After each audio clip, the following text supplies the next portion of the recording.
This will be the last question. Thank you for your answer. This is also about the ontological argument, and it may even be the same question. I don't have the philosophical vocabulary to tell who it is.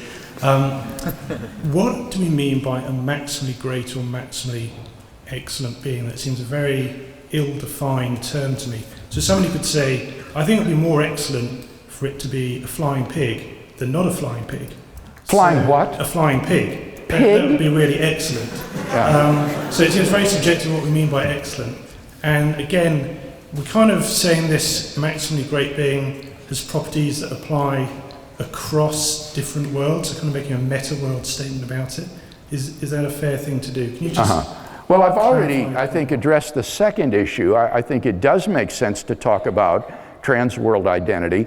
And many contemporary philosophers think, for example, that mathematical objects are necessarily existent being, that numbers exist in every possible world. There's no world lacking the number 1, for example. So the idea of necessary existence is not problematic, I think.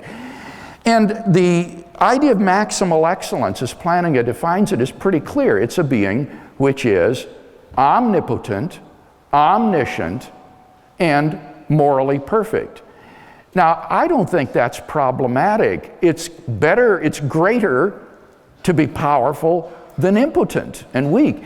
It's greater to know everything than to be ignorant. It's greater to be moral perfect than morally flawed or evil. So those seem to be clear, great-making properties.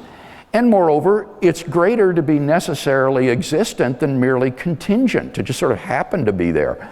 So it does seem to me the concept of a maximally great being, that is to say a being which has maximal excellence in every possible world, is a perfectly coherent concept. It's possible. So the atheist, I think, to resist this argument, has to say the concept of God is like that of a married bachelor or a round square. And I think that's a very radical position. It's not enough for the atheist to deny that God exists. He's got to say it's impossible that God exists. And why think something like that? That seems to me to be extraordinarily implausible.